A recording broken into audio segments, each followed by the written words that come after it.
Rarest 3DS systems. What's up guys, Stan from RandomTens here, and as insane as it sounds, it's been over 6 years since my original Rarest episode covering the DS and 3DS families of Nintendo handhelds. However, given that video came out in 2015, and the 3DS would continue to sell more than 20 million units worldwide, you'd better believe that a handful of new, even rarer systems would eventually be released or awarded before its discontinuation in September of 2020. And so, with all of the cards now finally on the table, and all of the greatest collector's editions and lottery prizes circulating in the wild, it only made sense to revisit one of Nintendo's most beloved and profitable families of handhelds as we break out our stylus and touch on the rarest Nintendo 3DS systems ever made. And don't worry, there's even a few 2DSs too.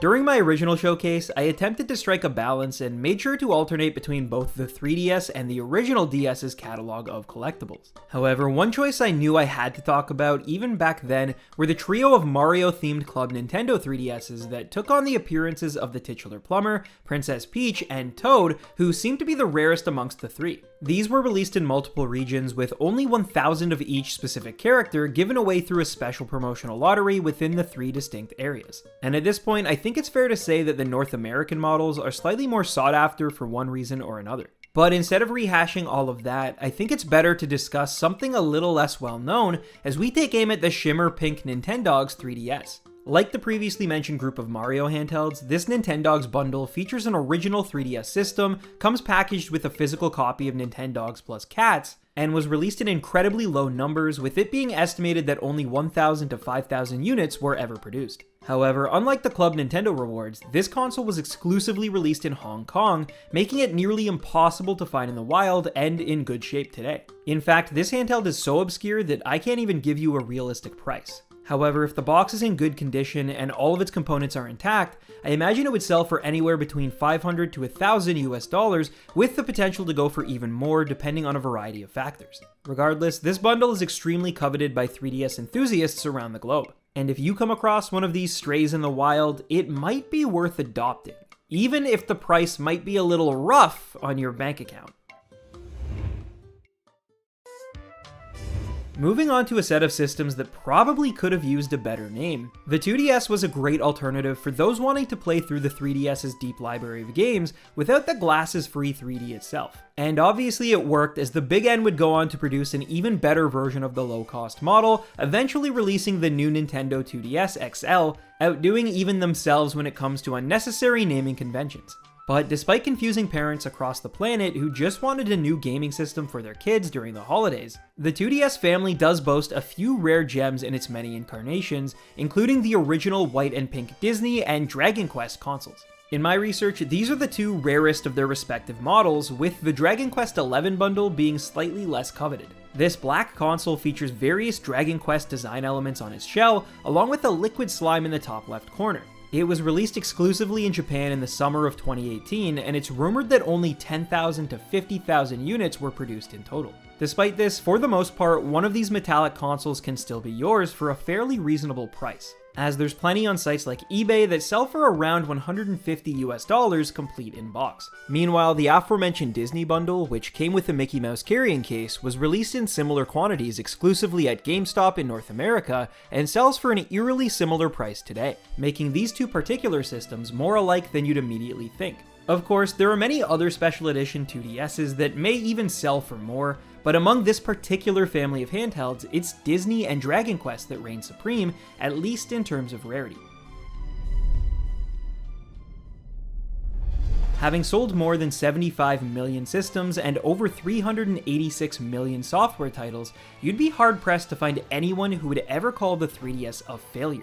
However, only 6 months after its North American launch in 2011, things were already looking somewhat bleak for Nintendo's latest portable offering. But in a stroke of genius, the company slashed prices of the fledgling product by over 30%, leading to increased sales of hardware and getting the 3DS back on track in what was deemed a massive success at the time. Of course, for those like myself who had already purchased a system before its sudden price drop, Nintendo created the Ambassador program, wherein early adopters would receive 20 free games from the eShop, with some only made available to those possessing this particular status. However, unbeknownst to me and likely many of you, the ambassador branding wasn't a one-off for the tech giant during this console generation. As later on, when the new Nintendo 3DS was announced, the company emailed Random Club Nintendo members exclusively in Europe with an offer to purchase an ambassador console that featured 4 specialized faceplates. These included plates with Nintendo's logos, as well as 2 plates that featured characters from Super Smash Bros. 3DS. It's estimated that only 5,000 of these PAL region portables were produced, and today will run you anywhere from $300 to $700 US for a complete in-box console, depending on condition.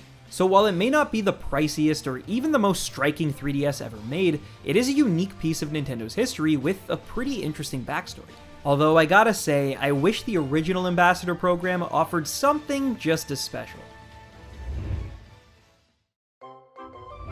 Let's be honest, no matter the region, no matter how hard you try, it's nearly impossible to discuss Nintendo's rarest handhelds without Pokemon inevitably rearing its multi-billion-dollar head into the action. And as you can imagine, the Nintendo 3DS is no different, and in fact, this particular subset of systems may boast the most iterations of Pokemon-themed products we've ever had. Between the 20th anniversary new 3DS, Pikachu, Charizard, and Eevee-themed XLs, and promotional bundles that included any number of Pokemon games pre-installed, there's multiple consoles that have legitimate reasons to be on this showcase. But in my opinion, it's the various competition and lottery prizes that stand apart in an ocean of collectibles. And between the Cosplay Pikachu, Omega Ruby and Alpha Sapphire, Dragon King Competition, Troze, and Cocoon of Destruction prizes, it's legitimately difficult to pin down which Pokemon handheld takes the rarity crown. For starters, they're all 3DS XLs, and each specific model was produced exclusively in either Japan, the United States, or South Korea, with some having as low as 2 units ever made. Some, like Cosplay Pikachu, were lottery prizes, whereas others, like the Dragon King Competition console, were given out as awards for gaming dominance. But in whichever case, they're all so scarce that you and I will likely never get to see one either in person or for sale on the internet anytime soon. That being said, I imagine any number of these collectible consoles would easily fetch more than $1,000 USD, despite many not even coming in a box or unique packaging because of their limited nature and, well, it's Pokemon. So if you've ever wanted to catch them all when it comes to special edition Pokemon consoles, be sure to search far and wide and have your checkbook at the ready, because these particular 3DS XLs are harder to find than Mirage Island. While popular franchises like Pokemon and Nintendogs are always fun to see, sometimes you have to go a little more niche to get to the Tootsie-filled center of a rarity pop, and that leads us into our final entries. I think I've already talked about the Coldcept 3DS XL, which was awarded to the winner of a November 2010 Coldcept tournament, and boasts sleek imagery of the card-based series on its silver shell. However, along with that one-of-one trophy, there are 2 other limited 3DSs that I feel hold the same weight in this space, and those are the Louvre and Puzzle & Dragons International Championships XL consoles. The former, in its sleek royal blue finish, was donated by Nintendo to the Louvre and is rumored to have less than 50 ever made, with the possibility that there may only be one official model, whereas the latter was given out as the top prize to 4 lucky Puzzle & Dragons Mario Edition competitors back in early 2016, and features a bold red color scheme with the tournament's logo on its face in gold. Now, obviously any of these XL models would fetch ridiculous amounts on the secondhand market, with the thought of any ever becoming available almost certainly impossible at this point in time. However, given their legendary status and enigmatic histories, you can be sure that even if one did enter the marketplace, it would sell for record prices, given that the Coldcept, Louvre, and Puzzle & Dragons 3DS XLs are 3 of the rarest 3DS systems ever made. Well, there you have it, a collection of the rarest 3DSs ever made, and if I missed any that should have been here, please let me know down in the comment section below.